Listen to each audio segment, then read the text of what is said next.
Já está transmitindo?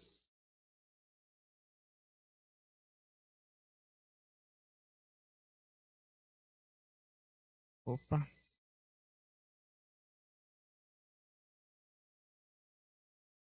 Ok. Vamos começar com uma oração. Bondoso Pai, Deus de amor, obrigado pelo privilégio de estarmos aqui, Senhor, reunidos. Ajuda-nos, Senhor, a compreender esse assunto que traremos nessa noite, a compreendermos um pouco mais sobre quem Tu és, aquilo que Tu revelaste a nós na Tua palavra. Permite-nos, Senhor, sairmos aqui com um coração mais adorador, um coração que observa quem Tu és e se admira, que louva, que adora a Ti, Senhor. Ajuda-nos, portanto, pela Tua graça e misericórdia, em nome de Cristo. Amém. Bom, gente, nosso tema desta noite, portanto, é Deus e a Trindade. É isso que é o segundo capítulo. Retomando um pouco daquilo que conversamos no nosso último encontro, o capítulo 1 trata da Escritura. E a preocupação dos teólogos de Westminster em começar com a Escritura é que ela, de fato, é a base de toda a teologia. Não tem como fazer teologia sem Bíblia. E a partir do momento em que você tem a Escritura, a partir do momento que você estabelece os parâmetros do que ela significa, que você diz, não, essa é a palavra de Deus, é inerrante, é infalível, autoritativa, suficiente, isso está ok, então pode-se começar a falar sobre as outras doutrinas reveladas na palavra. E lá, no capítulo anterior, nós vimos que aquilo que se pode conhecer sobre Deus de forma natural, os homens conhecem. Mas esse conhecimento, ele não é salvífico. Mas qual seria então esse conhecimento salvífico? Aquele que está revelado nas Escrituras. E a partir de então, os teólogos do Westminster passam a tratar o que é Deus revelado nas Escrituras. É claro que qualquer tentativa de dizer quem é Deus é um trabalho ingrato, por assim dizer. Porque você não vai alcançar nem o mínimo. Porque Deus é maravilhoso, Deus é infinito. Inclusive, é o que está descrito na própria confissão. Mas, quando lemos a confissão, há um espírito de adoração nesse capítulo. Eu ouvi uma história, eu não sei se é verdadeira, mas é possível que seja, que esse capítulo, em especial a parte, o parágrafo, que diz respeito à Trindade, que é o último, o terceiro, ele foi feito em meio à oração. Eles estavam debatendo como eles poderiam, então, descrever quem era Deus, como era a Trindade, e a dificuldade de você usar termos para Deus, ainda que muitos termos bíblicos foram usados, a gente vai ver isso. E parece que eles disseram que pararam um momento, vamos orar. E convidaram para que um dos teólogos lá, um dos delegados, orasse. E este começou a orar, e enquanto orava, um esperto começou a anotar o que ele estava orando. Ao fim da oração, tinha terminado o capítulo 2. Eu não sei se é verdade isso aí, né? É bonita essa história. Mas é verdade que eles gastaram muito tempo de oração. Passavam 2 horas orando, assim, ininterruptas, né? Às vezes a gente se incomoda aqui, um irmãozinho ora 10 minutos, aquela coisa. Ah, meu Deus, esse irmão não tem mais o que falar. Mas as orações deles duravam 1 hora, 2 horas, ininterruptas, né? Ininterruptas, às vezes até algumas orações até escritas, mas a maioria espontâneas. E a gente observa então a riqueza daquilo que há para se dizer sobre Deus nesse capítulo. E é exatamente o objetivo, portanto, dessa noite é não só sabermos mais sobre Deus, mas ao sabermos sobre Ele, podermos adorá-lo melhor. Porque a adoração é exatamente isso, é reconhecer quem é Deus. Então, se nós soubermos melhor quem Ele é, poderemos adorar melhor. Então, vamos ao primeiro ponto, o primeiro parágrafo.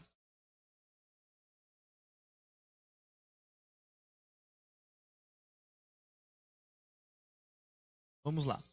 Há um só Deus, vivo e verdadeiro, o qual é infinito em seu ser e perfeições. Ele é um espírito puríssimo, invisível, sem corpo, membros ou paixões, é imutável, imenso, eterno, incompreensível, onipresente, onisciente, santíssimo, completamente livre e absoluto, fazendo tudo para a sua própria glória e segundo o conselho da sua própria vontade, que é reta e imutável, é cheio de amor, é gracioso, misericordioso, longânimo, muito bondoso, verdadeiro remunerador dos que o buscam, e contudo, justíssimo e terrível em seus juízos, pois odeia todo o pecado. De modo algum terá por inocente o culpado. Então, essa é a primeira descrição que nós vamos encontrar a respeito de Deus. E se você não está com a Bíblia aí, pegue uma Bíblia, porque nós vamos passear muito pela Escritura nesta noite. Eu gostaria que vocês, então, me ajudassem. Era para ter colocado... tudo bem. Deuteronômio, capítulo 6, versículo 4. Alguém abra, por favor. O microfone está aqui com o pessoal? Então, leiam no microfone. Primeira carta de Paulo aos Coríntios, capítulo 8, 4 a 6. Então, alguém abra a carta de Paulo aos Coríntios, capítulo 8, e outra pessoa abra Deuteronômio, capítulo 6, versículo 4. Por favor. Isso. Mas primeiro vamos ler Deuteronômio 6, 4. Por favor. Sim. No microfone.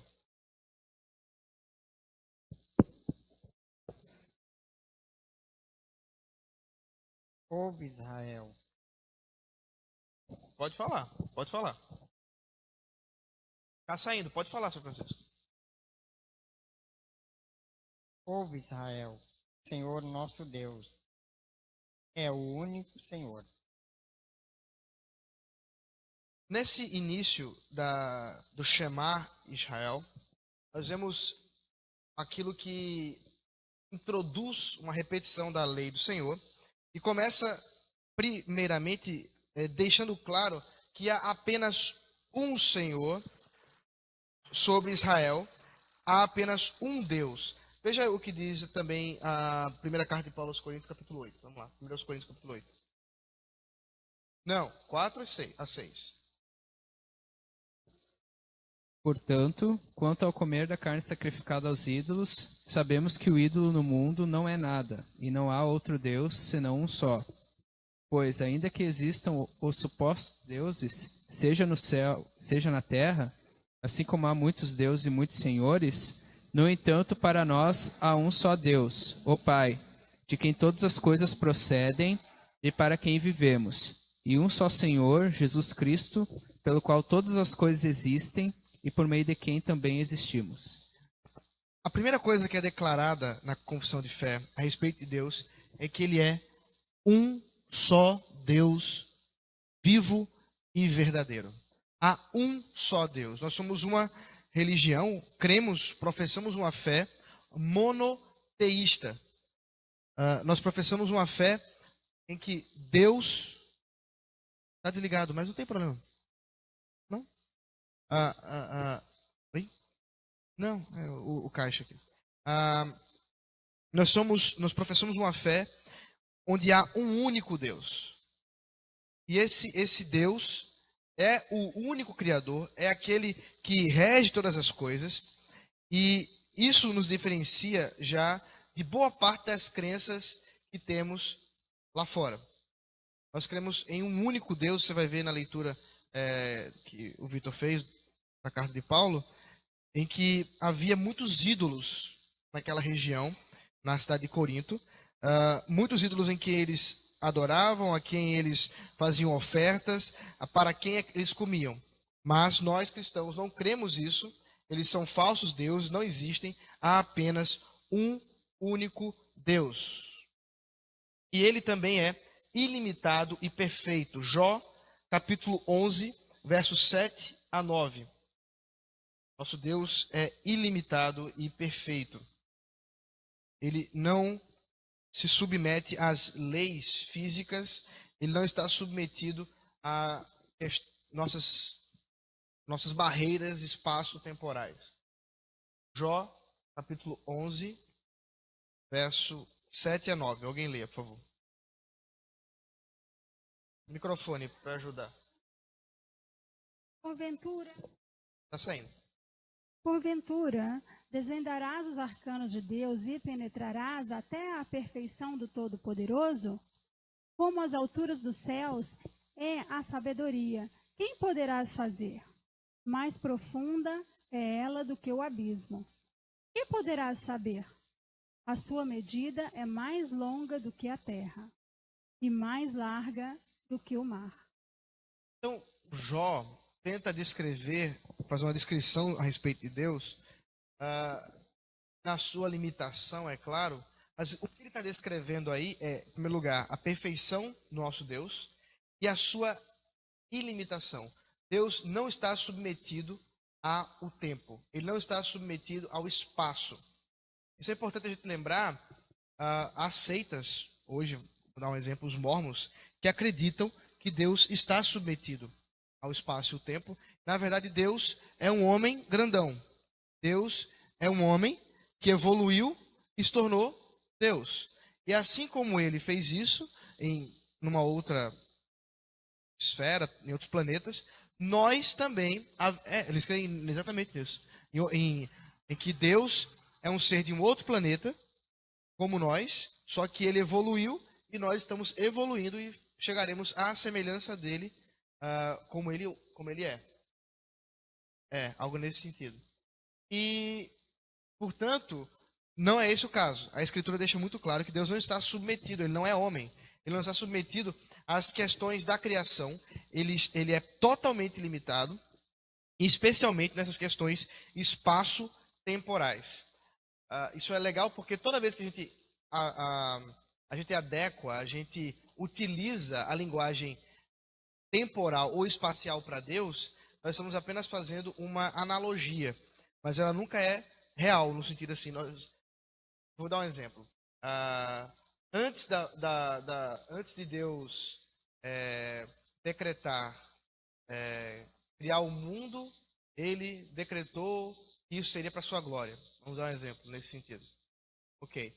A palavra antes não faz sentido. Porque não existe antes para Deus, nem depois. Porque as duas expressões estão ligadas ao quê? Ao tempo. Assim como a gente fala assim, Deus está presente aqui. Presença é uma linguagem o quê? Física. Uma expressão que está ligada a uma região. Mas Deus não submete à presença, ou ao espaço. Portanto, quando falamos de presença, quando falamos de antes, depois para Deus, apenas estamos falando analogicamente, nos baseando na nossa própria vivência, assim como Jó fez, buscando descrever quem é Deus por meio daquilo que nós temos aqui, ainda que entendendo que fazemos isso de forma limitada, e ela deve ser, portanto, muito cuidadosa, para a gente não cair na idolatria. A gente vai ver isso mais para frente. Diz ele também que ele é espírito puríssimo, invisível, sem corpo, membros ou paixões. João capítulo 4, 24. Deuteronômio capítulo 4, 15. E Atos 14, 11 a 15. João 4, 24. Deuteronômio 4, 15 a 19. E Atos 14, 11 a 15. Alguém pode ler João? No microfone, por favor.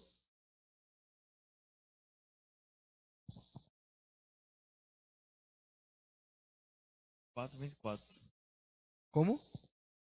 Não, tá ligado, é porque tá bem baixinho, mas não tem problema. Deus é espírito e importa que os seus adoradores o adorem em espírito e em verdade. Exato. Então, isso é Jesus declarando à mulher samaritana, dizendo, olha, Deus é espírito, e importa que os verdadeiros adoradores adorem em espírito e em verdade. essa característica espiritual de Deus que a ele está se referindo é, mais uma vez, essa ideia de que Deus ele é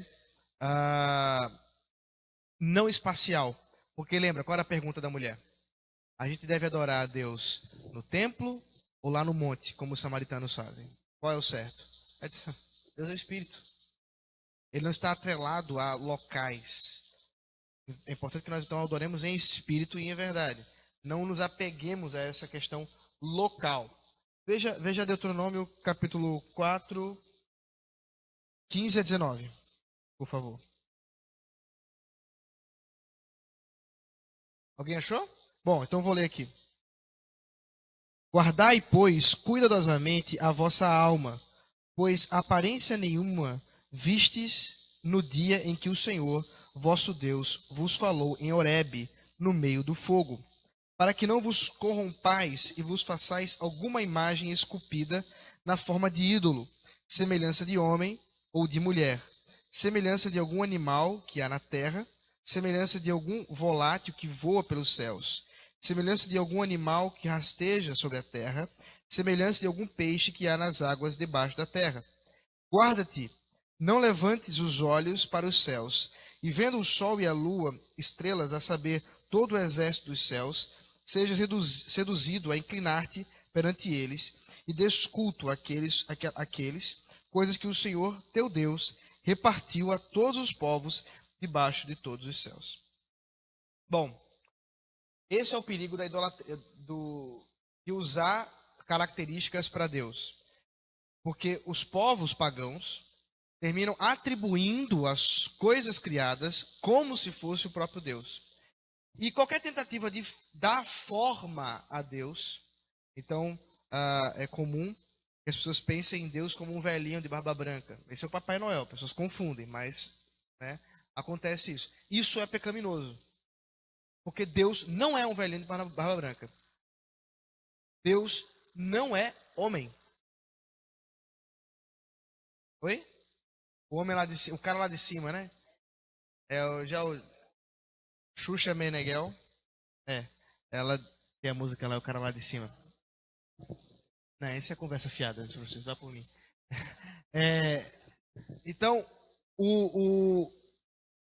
atribuir essas coisas a Deus é idolatria, é pecado.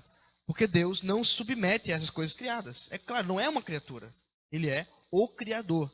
E, portanto, ainda que nós somos criados pelo próprio Deus como seres imagéticos, quer dizer, nós imaginamos as coisas. Nós nos comunicamos através de imagens.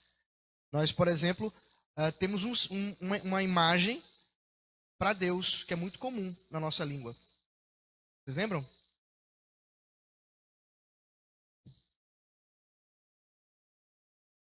Essa.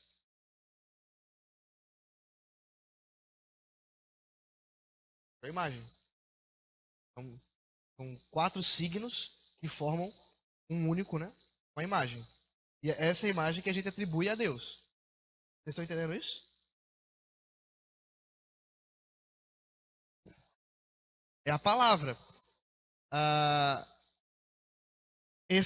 Ainda que seja a gente use isso por permissão divina, ainda que a imagem que ele descreveu a Moisés seja outra, inclusive em hebraico, não é esse o ponto.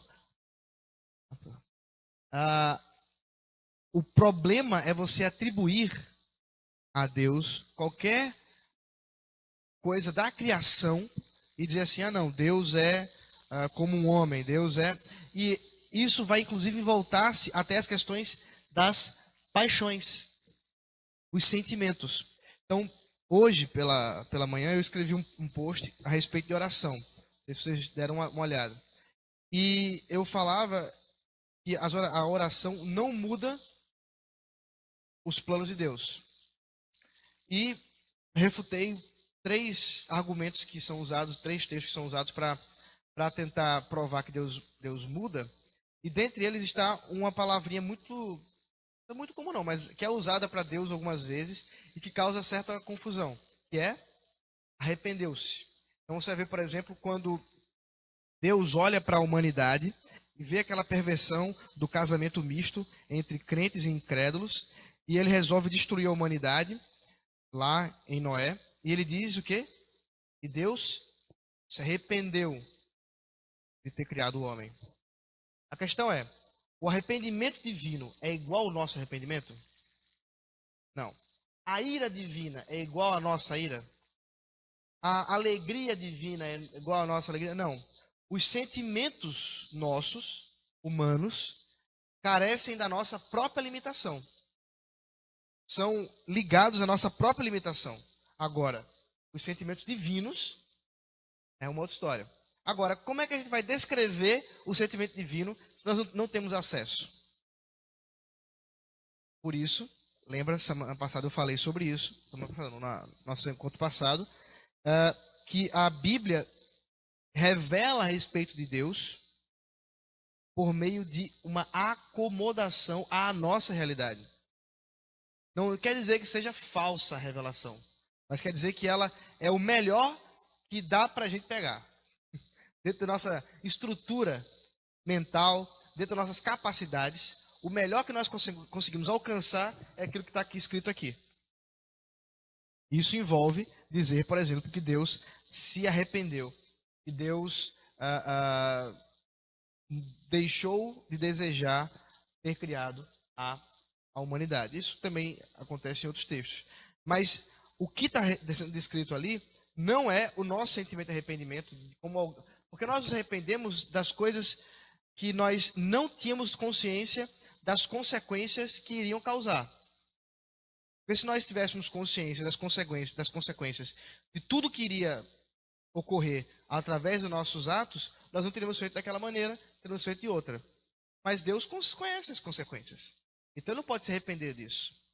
Então é uma expressão usada para Deus que traz uma noção distinta daquela ao nosso respeito. Por isso ele não está vinculado a paixões. Ele não tem membros, não tem corpo, membros ou paixões. E aqui a ideia de paixões e patos é essa ideia de ser afetado por alguma coisa, de modo que isso lhe modifique. Essa é a expressão inicial, a origem da palavra. A ideia de sofrimento, inclusive. É você ser afetado por alguma coisa e isso lhe causar sofrimento. A gente fala as paixões de Cristo. Oi? A língua é latim, né? Grego. Agora você acha que é grego. É grego, é verdade. Agora mas acho que é grego mesmo, sei. Então, patos traz essa noção de ser afetado. Deus não é afetado. Ele não pode ser modificado por alguma situação que lhe cause algum tipo de sentimento do qual ele não tenha controle, por exemplo. Não é possível. O nosso Deus. Agora, isso não faz dele um cuidado impassível. Pode parecer que a conclusão seria essa. Por exemplo, o Deus do Islã é um Deus impassível. É um Deus que não tem sentimento nenhum. O nosso Deus puros do Senhor, mas os sentimentos voltados a uma afetação de alguma coisa que lhe aconteça. Algo nesse sentido. De ser afetado, de ser modificado por alguma coisa que lhe ocorra. Deu para pegar, mais ou menos? Então, bom. Pega o microfone para falar, porque... Pode falar. Mas Umas fala muçulmanas, isso. E aí eu sempre falei assim, que eu gosto muito de falar sobre o amor de Deus, né? Que onde eu vou conversar, discutir, dialogar, e eu falo sobre o amor de Deus. E agora eu estou descobrindo aqui, porque eu não conheço muito bem, né, a religião, mas alguma coisa assim, pouca coisa eu conheço. Aí eu sempre falei para essas pessoas muçulmanas que Deus é amor, o amor de Deus e tal. Uhum. Então eles não creem nisso, né? Não, isso é escandaloso para eles. É bem escandaloso. Deus amar, porque na cabeça deles isso seria diminuir Deus. Seria um Deus que é afetado. Porque a Bíblia deixa muito claro que Deus não é afetado por paixões, mas ele tem sentimentos. É difícil a gente encaixar Deus nos nossos parâmetros, mas é isso que é revelado. Porque Deus amou, exatamente. Deus amou o mundo de tal maneira, deu seu Filho unigênito. Bom, vamos lá. Deus, ele é imutável. Isso aí também está claro em vários textos. Vamos ver aqui. Tiago, capítulo 1, versículo 17. Passei Atos? Ah, esqueci de Atos. Vamos passar ele agora. É o que falava das paixões, inclusive, provavelmente. Tiago 1,17, Malaquias 3,6. Por favor. Tiago 1,7, Malaquias 3,6.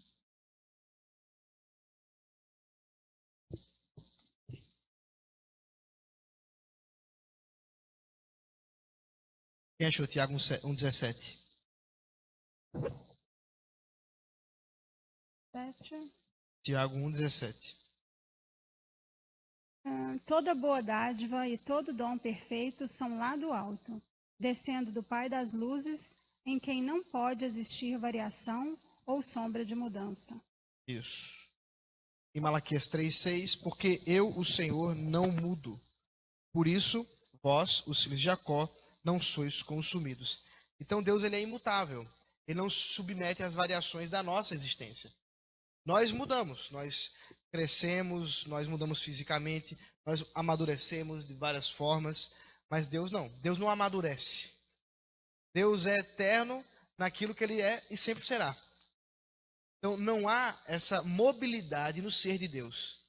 Ele não é inalterado isso, inclusive todo o seu ser, respeito à sua vontade, a sua sabedoria. Então ele não é menos sábio ou mais sábio em um determinado momento. Ele não é menos amoroso ou mais amoroso, menos justo. Não, ele é justo, ele é amoroso, ele é sábio, ele é onisciente, ele é imutável. E essa aí é a garantia que nós temos com relação às promessas, né? Exato. Porque essa e a própria questão da soberania, né, do poder absoluto de Deus sobre todas as coisas, seria o primeiro passo. E o segundo passo da imutabilidade de Deus, o que torna ele fiel, né? Exato. Sem esses dois elementos, sem um dos dois elementos, daí Não dá para confiar muito. Não haveria possibilidade de fé. Necessários. A nossa quebra de promessa se dá pelas nossas mudanças. Nós quebramos promessas porque mudamos. Se fôssemos imutáveis, nós manteríamos a promessa. Pelo menos aquilo que garantimos que poderíamos fazer. No caso de Deus, ele pode fazer todas as coisas, porque é soberano, e é imutável. Então, o que ele falou, acontecerá. Ele não vai mudar os seus planos, não vai mudar o seu ser, não vai mudar a sua ideia de dia para dia. Eu queria um povo, vou salvar. Sabe uma coisa? Cansei. Não vai acontecer isso. Deus não vai se cansar. Deus é Deus. Pronto. Mas há um caráter, ou uma característica de Deus, que também nos mantém submissos e humildes com respeito até mesmo às nossas definições a respeito dele, porque ele é incompreensível. Veja, Salmo 145, versículo 3 e Romanos capítulo 11. Salmo 145, 3, Romanos 11, 33 ao 36. Esse Romanos 11 a gente vai ler várias vezes porque ele é muito importante. Mas Salmo 145, 3. Quem pode ler?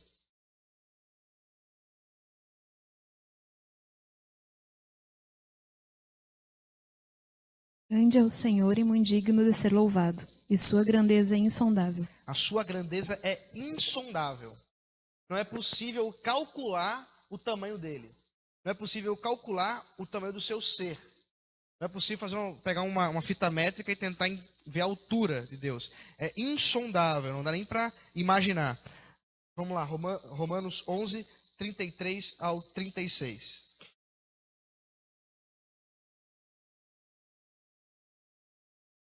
Ok?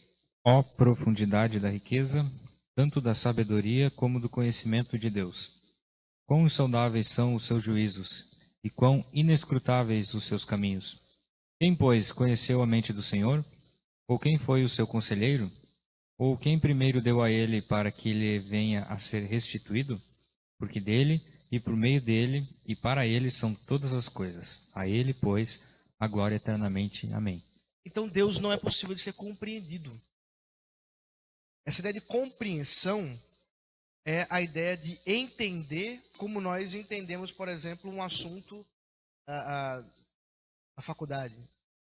Ou, não, isso aqui, olha, vou gabaritar hoje a prova. Estou entendendo. Não dá para gabaritar a prova sobre Deus. Não dá. Deus, ele é incompreensível. O que se pode conhecer, ele revelou. E essa revelação, ela é limitada à nossa humanidade. Mas ele é incompreensível. Aí você pode perguntar assim, mas ele será compreensível? Não. Porque ele é imutável. Se ele fosse mutável, ele poderia vir a ser compreensível.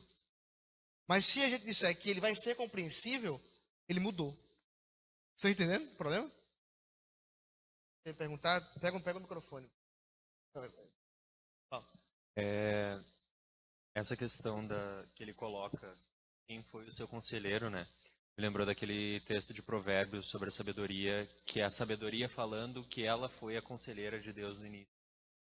Que é a sabedoria que provém do próprio Deus. Então, é como se fosse um esquema circular, né? Deus, por ser tudo em tudo e por ser todo-poderoso, entre aspas, cria sua própria sabedoria, que lhe serve de conselheiro e que também, ao mesmo tempo, essa mesma sabedoria promete estar com quem buscá-la. Né?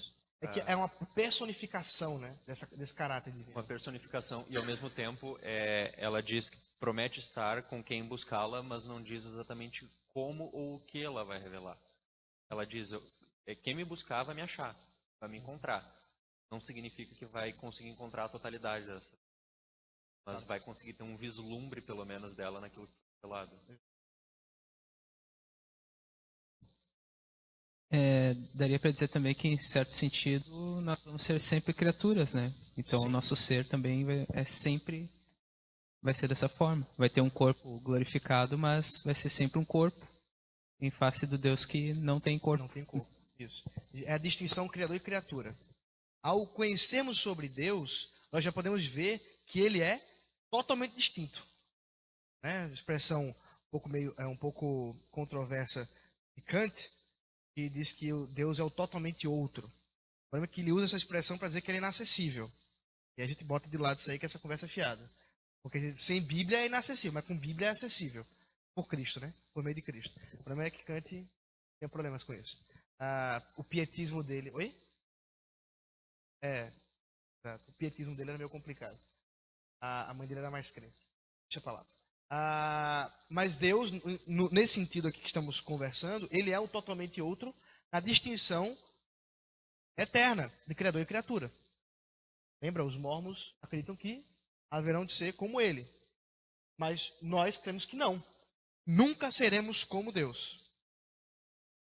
Seremos sempre criatura e ele o Criador. Por isso, passaremos a eternidade inteira compreendendo sobre Deus. E nunca será exaustivo. Passaremos a eternidade toda adorando a Deus com uma novidade de descrições a respeito dele. E nunca se bastará isso. Vamos fazer outras coisas também, como, por exemplo, comer picanha com Coca-Cola. Está garantido, isso aí eu já falei com Deus. Que combustível do inferno.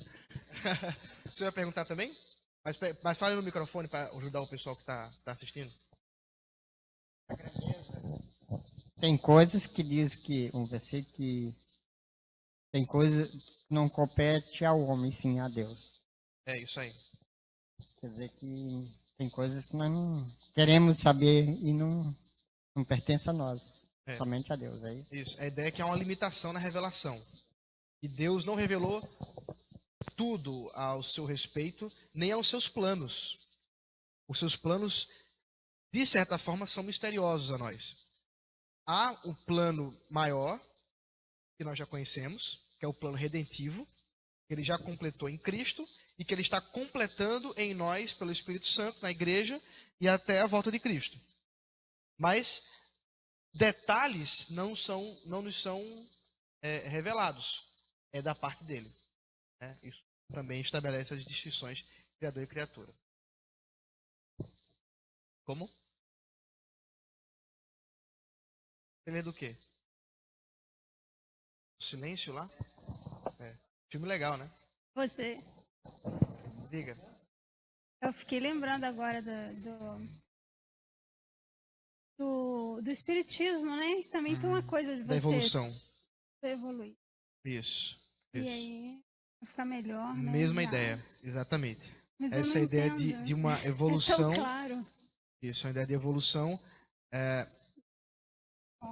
Eu até. Essa Porque por ter essa- percepção.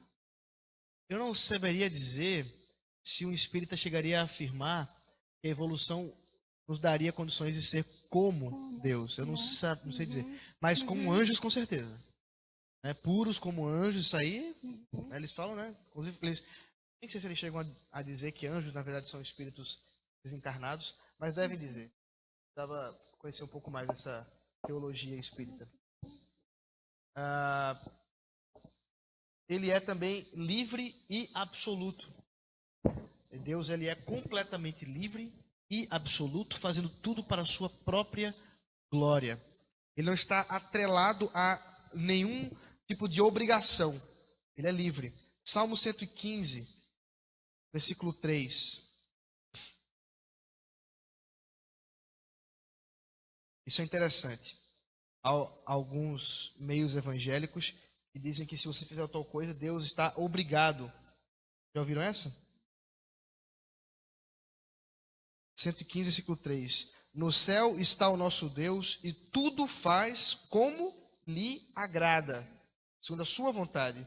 Êxodo 3,14.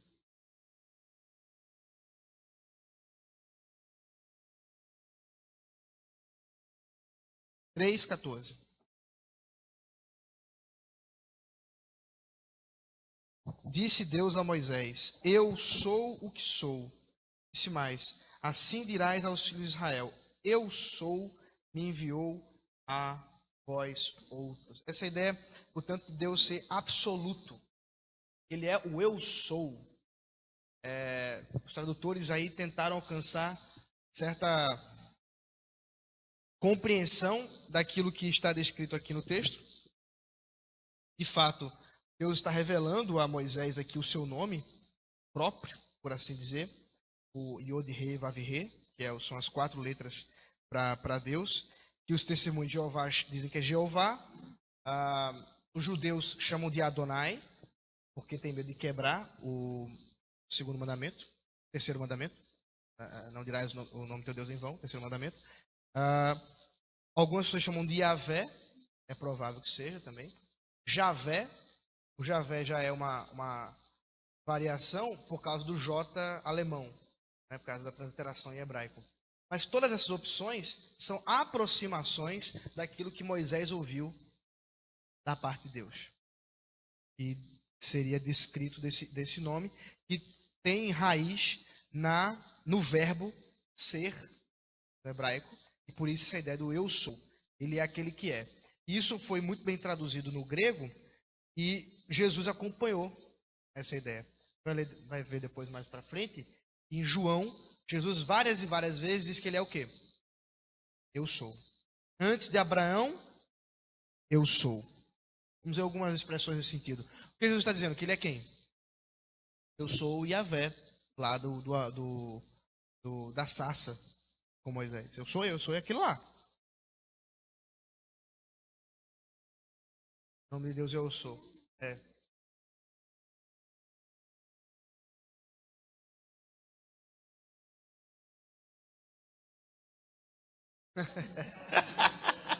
É um Deus nordestino, né?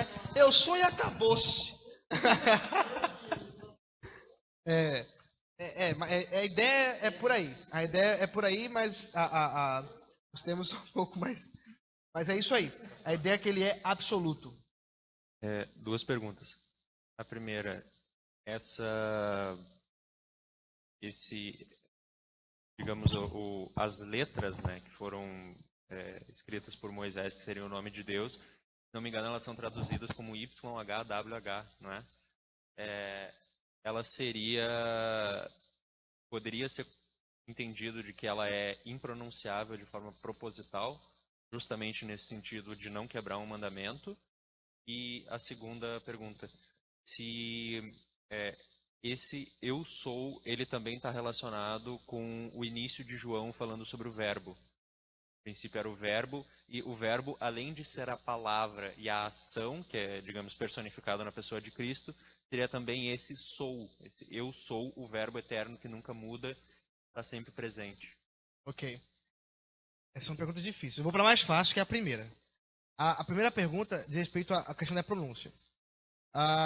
O problema de nós hoje não sabermos com exatidão a pronúncia desse nome não é exatamente porque ele era impronunciável quando Moisés o escreveu. Moisés o ouviu e escreveu. O problema é que hebraico se escreve sem vogal. As vogais foram adicionadas, se eu não me engano, no século XIII, os massoretas. Que é isso, escreveram as massoras, que são os pontos massoréticos, que são as vogais. Só que essas vogais, eles usaram aquilo como eles pronunciavam nos tempos dele, agora.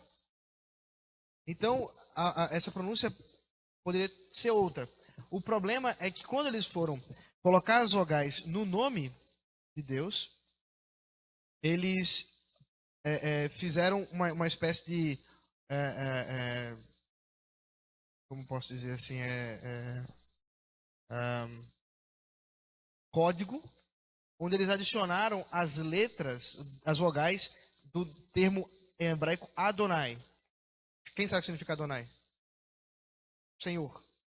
Então eles colocaram o termo Senhor, as vogais de Senhor, nas consoantes de Yahvé, né, do Yod, Rei, Vav, Rei. E aí ficou o Yehová. Usam essa expressão como se ele tivesse descoberto exatamente, descoberto a América. O ponto, então, é que esse termo perdeu-se, então, ou se não se tem certeza do seu significado, por causa da quebra do terceiro mandamento, com medo, né? Tem uma série de histórias que se contam, por exemplo, os escribas, quando iriam escrever esse nome, eles trocavam de... Não, eles trocavam de pincel, ou sei lá o que eles estavam usando. Eles mudavam o seu material para escrever e levantavam. Aí escrevia. Aí depois sentava e continuava escrevendo com outro. Aí ia escrever. E tem muito, viu? O Antigo Testamento está recheado disso. Então eles ficavam levantando bastante. Tem salmos que é bastante, assim, né? Porque são salmos direcionados diretamente ao Senhor. E assim, você vai encontrar na nossa Bíblia, toda vez que aparece esse termo, está escrito Senhor. É esse Senhor com versalete. Versalete, né? Você vai achar aí. Pronto, toda vez que tiver Senhor, você já sabe. Um versalete ele é maiúsculo, mas não é tão maiúsculo assim, né? Mais ou menos, meio caminho andado. Vamos lá. Ele faz tudo, então, para a sua glória, segundo sua vontade, que é reta e imutável. Efésios capítulo 1, 11. Desculpa, segunda pergunta, que eu fugi dela. A segunda pergunta era o que mesmo?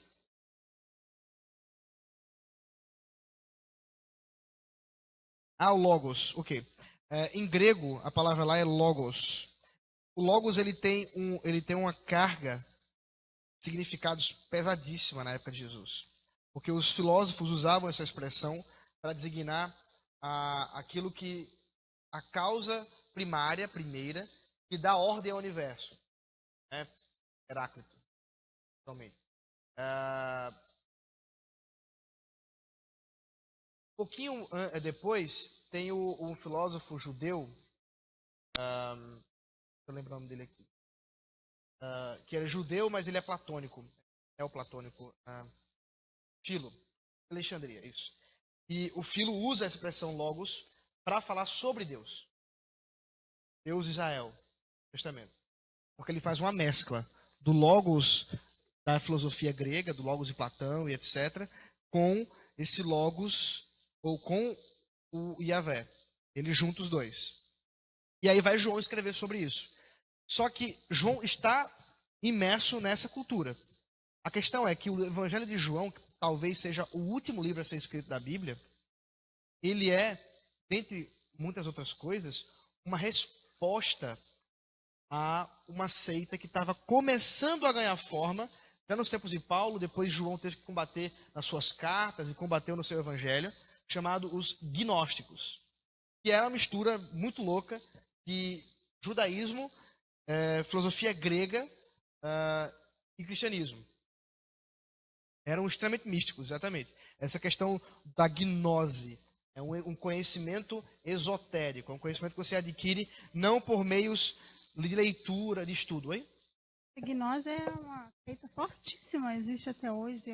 Mas ela já é modificada. Né? Eles são uma espécie de neopaganismo. Então eles não se consideram, por exemplo, cristãos. Se você perguntar para um gnóstico, você é cristão? Ele vai dizer que não. Ele é um místico, é aquele gnóstico holista. Lá também não. Esse gnóstico aí, desse campo. Eles diziam que eram cristãos. Eles não só diziam que eram cristãos, como eles estavam na igreja cristã. Eles foram expulsos da igreja. Mas nesse tempo eles estavam lá dentro. Então o Evangelho de João tem esse caráter de refutação. Dizer assim, tem uma galera dentro da igreja falando essas coisas. Eu vou refutar isso aí. E o Logos era usado também por eles. Não só o Logos, a expressão luz era usada, luz e trevas. Várias expressões que são muito usadas em João são respostas a isso. Então, apesar de estar imerso nesse berço de conceitos, a gente deve tomar muito cuidado em acreditar que João teria se valido dessa definição grega. Porque ele estaria fazendo o quê? O que os gnósticos faziam. Então é muito mais provável que João esteja, na verdade, entre aspas, redimindo a expressão. E dizendo assim, essa expressão foi usada entre os gregos, foi usada entre seitas judaicas e entre seitas cristãs, mas esse logos aí é Jesus Cristo. Ele é, e isso é escandaloso também, ele é a ordem do universo, ele é o Deus de Israel, é Jesus Cristo. E isso era assustador. Então a gente deve tomar um cuidado, né, com isso, mas há sim uma conexão direta entre o Deus de Israel e o Logos, que é a palavra que é Jesus. Ainda que em João ele está definindo, né, entre Theos e Logos, que o Logos é Jesus. Mas Theos é o Logos, também é Theos. Na ideia de que Deus e Logos são a mesma coisa, mas são diferentes. Porque está falando da Trindade. Aí é um mistério que aí vai fundo mesmo. Vamos falar daqui a pouco sobre isso. Você vai perguntar? Tá. Então vou mandar mais um pouquinho. Segundo o conselho da sua própria vontade, que é reta e imutável. Isso então a gente já trabalhou algumas coisas, mas então a vontade do Senhor, ela é reta e imutável. Efésios capítulo 1, 11.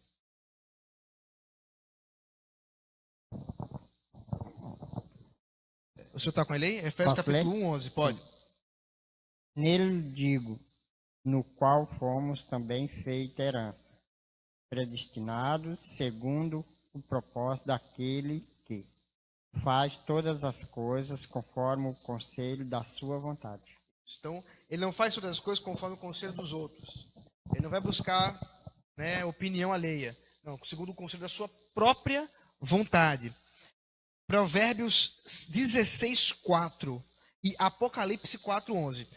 Segura aí o Apocalipse 4, 11 alguém. Provérbios 16, 4, outra pessoa, por favor.